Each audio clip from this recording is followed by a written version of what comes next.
Okey,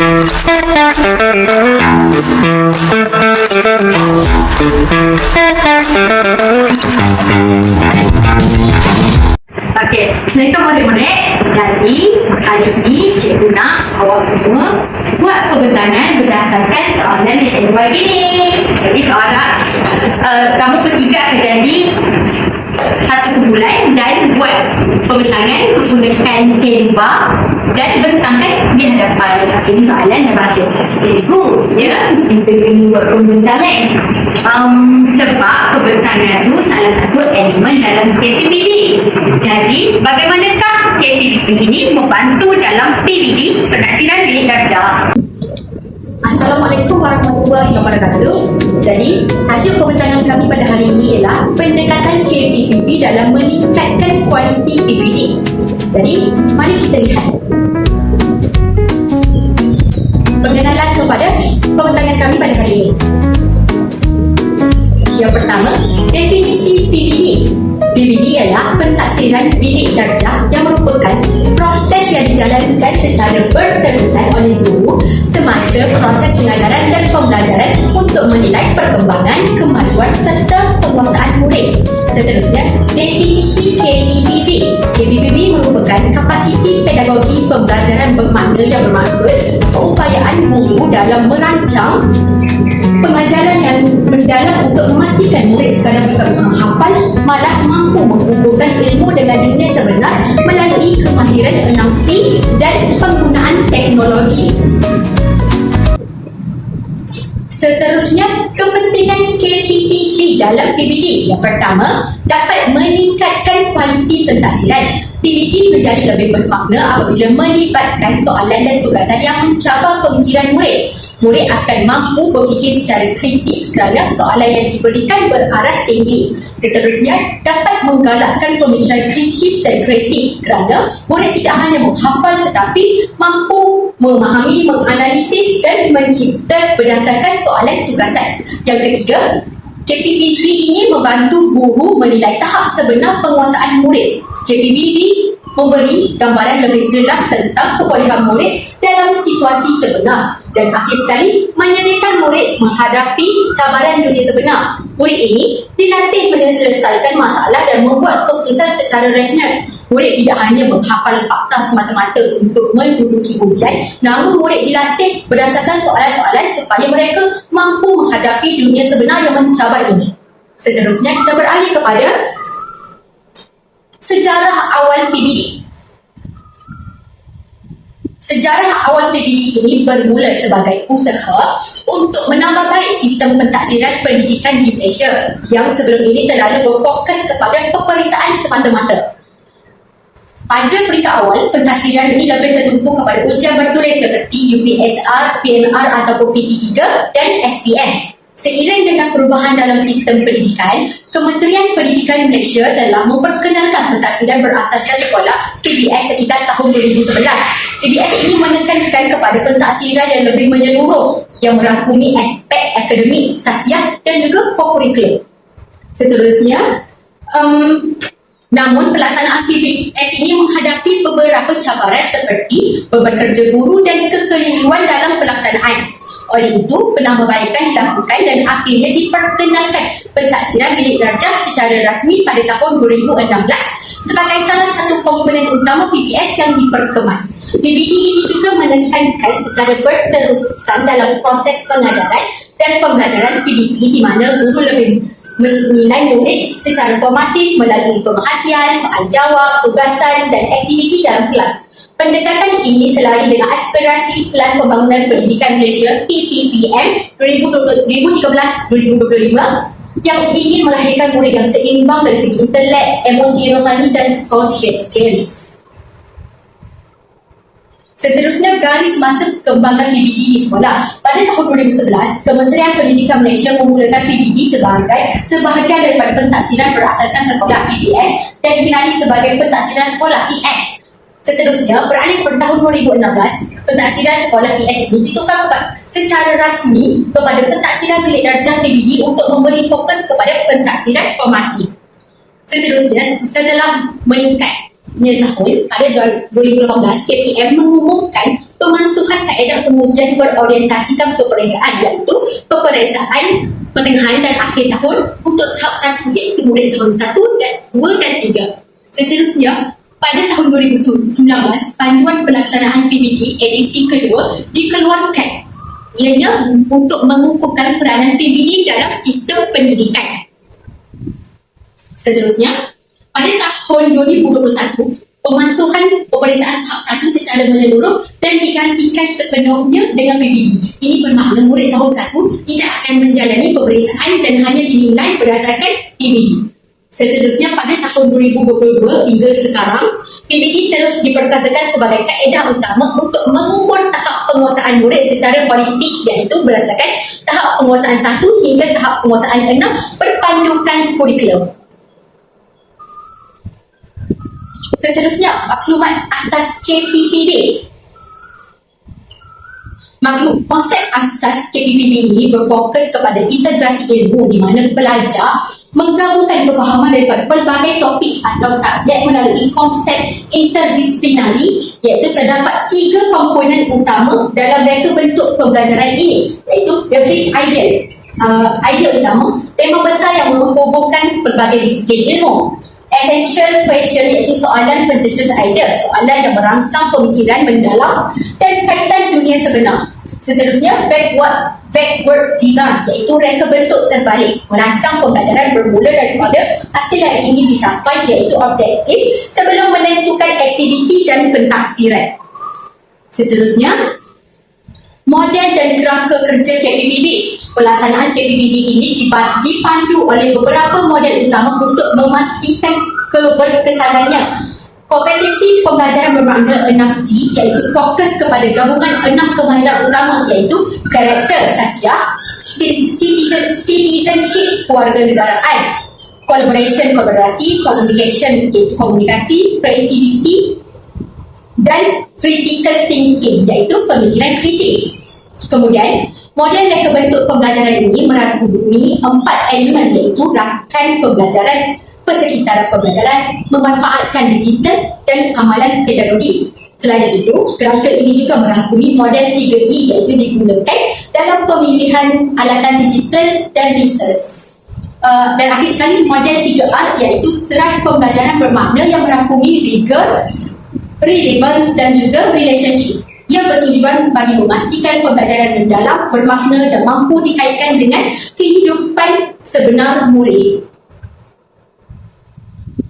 Matlamat pelaksanaannya, pemantapan kurikulum memastikan bakal guru mempunyai kemahiran tinggi dalam memperoleh pembelajaran bermakna. Seterusnya, showcase KPPB ini memberi peluang kepada pelajar mempamerkan hasil projek yang menyatakan suara mereka berdasarkan entry point pembelajaran yang telah dilaluinya. Dan akhir sekali, pencapaian KPI, iaitu memenuhi petunjuk prestasi utama KPI yang ditetapkan oleh IPGM dalam mendidik guru yang berkualiti. Seterusnya, saya akan menerangkan pula tentang elemen-elemen utama yang terdapat dalam konsep KPPB. Elemen yang pertama dalam konsep KPPB ialah elemen A2, iaitu elemen maklum balas atau secara Inggerisnya feedback. Maksud maklum balas dalam KPPB bukan sekadar memberi markah, tetapi merupakan salah satu alat pembelajaran yang berterusan untuk membimbing perkembangan murid. Aktiviti maklum balas ini boleh dijalankan di dalam jam darjah dan cara pelaksanaannya perlu spesifik, segera dan juga membina kepada murid. Fokus aktiviti maklum balas ini bukan sahaja kepada hasil akhir pembelajaran, tetapi melibatkan keseluruhan proses pembelajaran. Akhir sekali, pelaksanaan maklum balas juga berlaku secara dua hala, iaitu berlaku antara guru dengan murid dan murid dengan murid. Jadi, apakah peranan maklum balas ini dalam PDP? Yang pertama, sesi maklum balas ini membantu murid untuk mengenal pasti kekuatan dan juga kelemahan mereka. Di samping itu, guru juga dapat membimbing murid untuk membuat penambahbaikan kendiri melalui aktiviti maklum balas. Dan akhir sekali, guru juga boleh menjadikan pembelajaran lebih reflektif, iaitu murid dan guru sama-sama memainkan peranan aktif dalam sesi PDP. Jadi, impak kepada murid lah. Yang pertama, dapat meningkatkan motivasi dan keyakinan murid. Yang kedua, menggalakkan pembelajaran kendiri. Dan yang ketiga, membina budaya pembelajaran yang berterusan. Dan yang kedua, elemen KPPB adalah elemen KAT2, iaitu elemen peranan dan pasukan. Apakah itu peranan dan pasukan? Peranan dan pasukan di sini bermaksud elemen ini menekankan perubahan daripada pembelajaran tradisional kepada pembelajaran yang lebih bersifat kolaboratif dan juga aktif.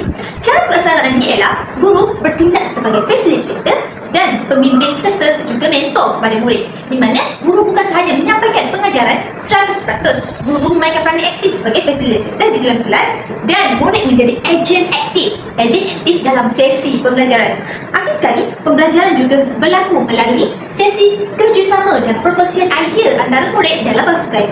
Peranannya dalam PDP ialah murid-murid dapat melakukan aktiviti bersama ahli kumpulan melibatkan projek, perbincangan, pembelajaran berasaskan masalah dan pembelajaran berasaskan projek. Melalui aktiviti-aktiviti yang dijalankan, murid dapat membahagikan peranan-peranan tertentu dalam pasukan dan semua orang dapat menggalakkan semangat kerjasama dalam pasukan. Jadi, impact kepada murid yang pertama, meningkatkan kemahiran komunikasi dan sosial, membina pimpinan dan tanggungjawab, dan yang ketiga, menggalakkan pemikiran sebagai perspektif. Elemen yang keempat ialah K4T10, iaitu elemen amanah. Elemen amanah ini merujuk kepada nilai kepercayaan, tanggungjawab dan juga integriti dalam proses pembelajaran. Jadi, pelaksanaannya yang pertama ialah guru perlu memberi kepercayaan kepada murid dan murid juga perlu memberi kepercayaan kepada guru dalam sesi PDP. Murid juga perlu bertanggungjawab terhadap pembelajaran sendiri. Maksudnya, murid perlu amanah terhadap pembelajaran sendiri dan murid juga perlu menanam nilai kejujuran dalam sesi akademik. Peranan di dalam PDP ialah murid melakukan tugasan sendiri tanpa pengawasan ketat oleh guru. Murid mampu melakukan tugasan dengan penuh amanah dan juga berintegriti tanpa pengawasan ketat oleh guru.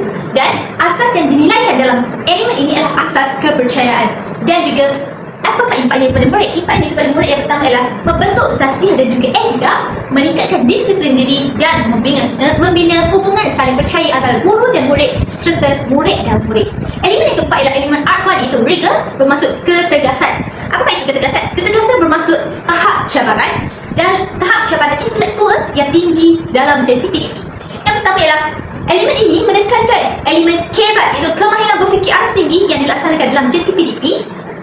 Sesi PDP itu melibatkan soalan yang berbentuk analisis, sintesis dan juga penilaian. Maksudnya, pentaksiran di sini berfokus kepada soalan-soalan KBAT yang bersifat analisis dan penilaian. Dan yang terakhir, analisis ini juga menggalakkan pemikiran kritis dan juga kreatif dalam kalangan murid. Bagaimana pentaksiran ini mampu melahirkan pemikiran kritis dan juga kreatif dalam kalangan murid. Jadi, apakah konsep yang boleh diterapkan melalui elemen R1 ini dalam sesi PDP? Yang pertama, guru boleh mengadakan soalan terbuka kepada murid, di mana soalan terbuka ini membantu murid untuk menggalakkan kemahiran berfikir secara kreatif dan juga kritis untuk menjawab soalan. Dan yang kedua, tugasan penyelesaian masalah kompleks dan juga perbincangan secara mendalam. Jadi, apakah impaknya kepada murid? Yang pertama, meningkatkan keupayaan murid secara mendalam, mengelakkan pembelajaran yang bersifatkan hafalan semata-mata, dan yang ketiga, melahirkan murid-murid yang dapat berfikir yang dapat berdaya fikir tinggi. Elemen yang keempat ialah elemen R2, iaitu relevance, iaitu perkaitan. Apa itu perkaitan? Perkaitan di sini merujuk kepada pembelajaran yang bermakna melalui proses KPPP ini apabila murid dapat mengaitkan ilmu yang dipelajari di dalam bilik darjah dengan kehidupan sebenar di luar bilik darjah. Jadi, yang pertama, kandungan pembelajaran yang dipelajari di dalam bilik darjah itu perlu relevan dengan kehidupan murid-murid supaya mereka dapat menghubungkan teori yang dipelajari dengan aplikasi sebenar di luar bilik darjah. Hal ini dapat menjadikan pembelajaran lebih bermakna. Jadi, peranan yang dalam PDP ialah melibatkan kajian-kajian kes dan juga projek dunia sebenar bagi menggalakkan murid untuk menaikkan ilmu yang dipelajari dengan kehidupan sebenar. Jadi, impaknya kepada murid ialah meningkatkan minat belajar, memahami kepentingan ilmu dan mudah mengaplikasikan pengetahuan. Elemen yang ketiga ialah R3 ialah relationship, iaitu perhubungan. Perhubungan yang positif adalah asas kepada pembelajaran yang berkesan. Jadi, hubungan yang macam mana? Hubungan guru-murid yang mesra dan saling menghormati antara satu sama lain.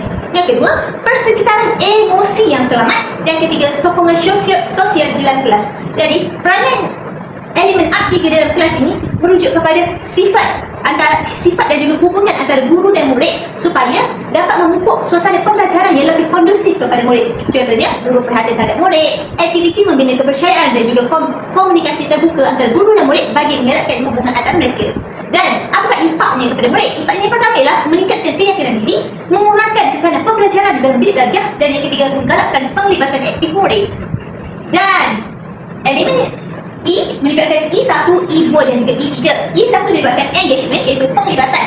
Pelibatan merujuk kepada tahap keaktifan murid di dalam kelas secara fizikal, mental dan juga emosi. Jadi pelaksanaannya yang pertama ialah penggunaan engagement di dalam kelas ini penting supaya murid ini tidak hanya pasif dalam kelas, malah melibatkan diri secara aktif dalam kelas melalui aktiviti-aktiviti yang menarik dan juga mencabar, serta menggunakan pelbagai geria untuk memastikan pergerakan murid itu supaya fleksibel suatu sesi PDP dijalankan di dalam kelas. Jadi apakah contoh yang boleh dibuat oleh guru? Yang pertama ialah permainan yang berkonsepkan pendidikan, yang kedua aktiviti hands on, dan yang ketiga perbicaraan interaktif. Jadi impaknya kepada murid yang pertama meningkatkan fokus dan minat, pembelajaran lebih meneronokan dan memudahkan pemahaman. Elemen yang kedua ialah elemen E2, iaitu enhancement, iaitu penambahbaikan. Apakah penambahbaikan yang boleh dibuat? Penambahbaikan di sini bermaksud teknologi. Penggunaan teknologi yang digunakan dalam bilik darjah hanya untuk meningkatkan kualiti pembelajaran dalam bilik darjah, bukan sekadar hiasan di mamal komputer. Jadi pelaksanaannya ialah penggunaan teknologi untuk memperjelaskan konsep kepada murid supaya murid lebih faham dan juga menarik minat mereka untuk belajar di dalam bilik darjah. Contohnya penggunaan konsep menggunakan teknologi PowerPoint, Canva atau sebagainya.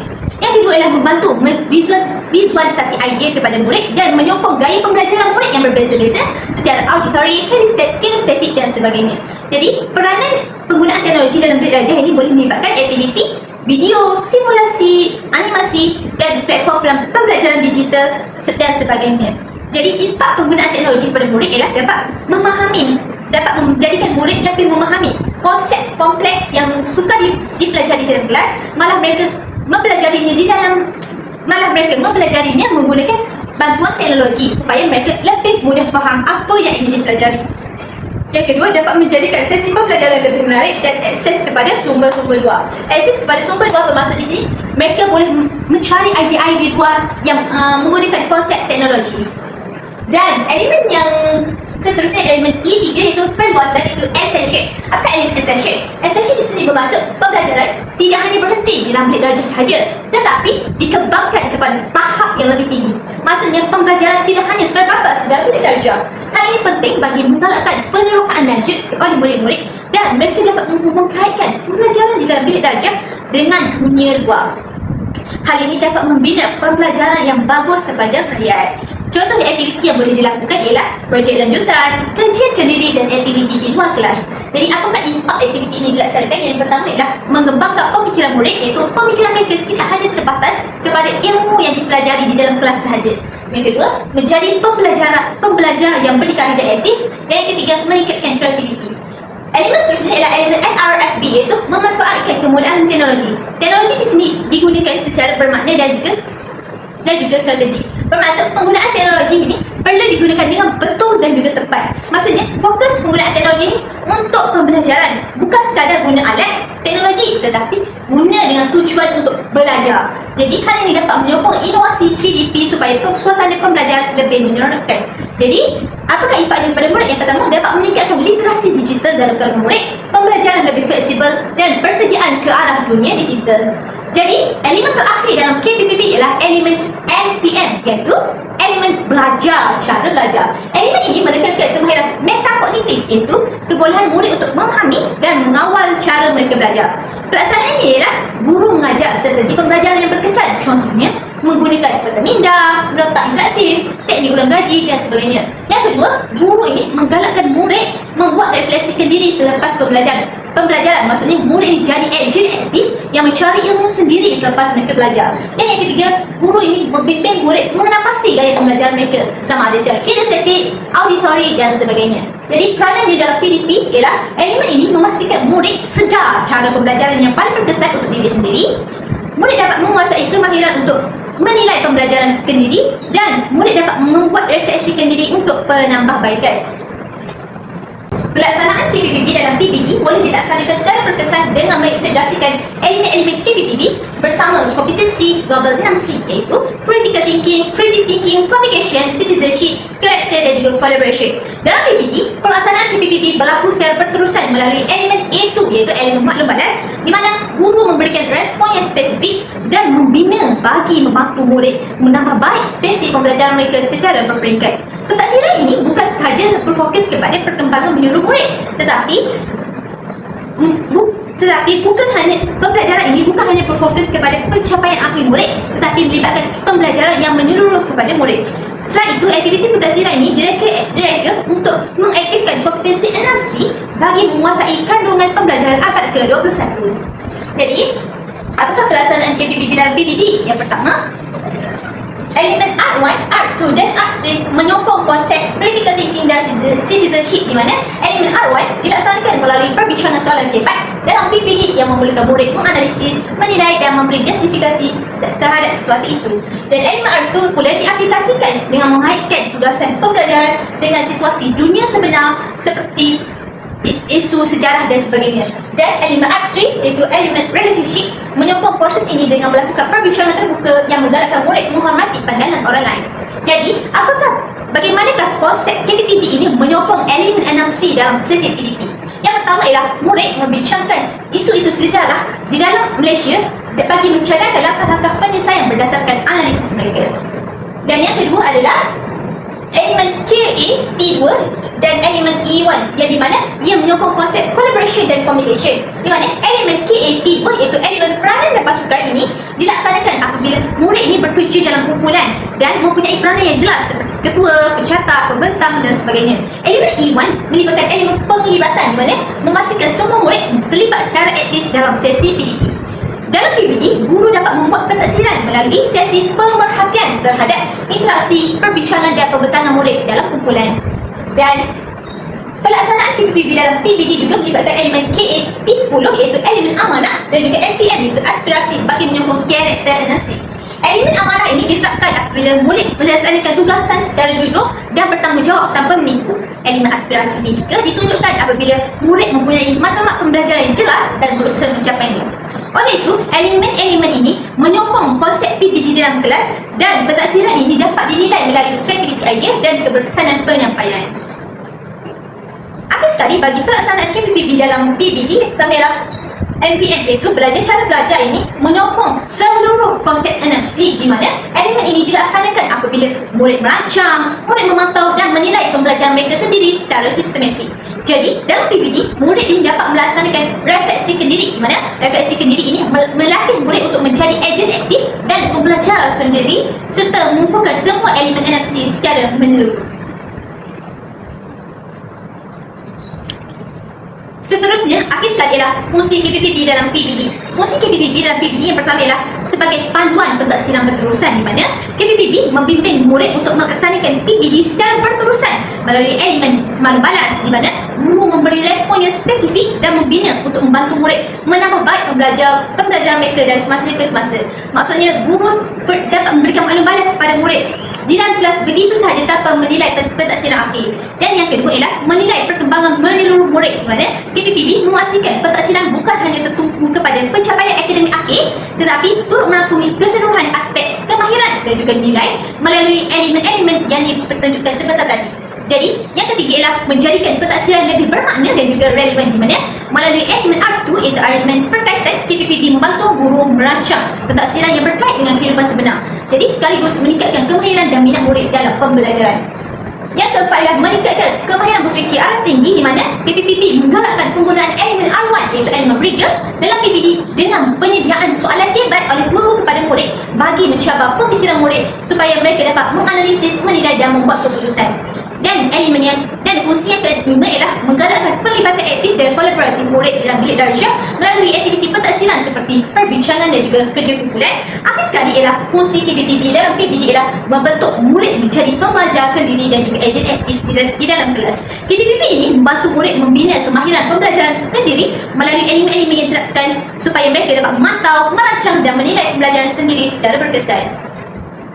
Melalui pelaksanaan KPPB, murid dapat menguasai pelbagai kemahiran seperti kemahiran berfikir aras tinggi, kemahiran berkomunikasi dan juga kemahiran bekerjasama di dalam kelas. Selain itu, KPPB membantu pengajaran dan pembelajaran di dalam kelas menjadi lebih aktif dan aktiviti di dalam kelas berpusatkan murid. Guru hanya perlu menjadi fasilitator untuk membimbing mereka. Oleh itu, KPPB dalam PBD membantu meningkatkan pembelajaran menjadi lebih berkesan dan membantu guru membuat pentaksiran secara holistik dan berterusan.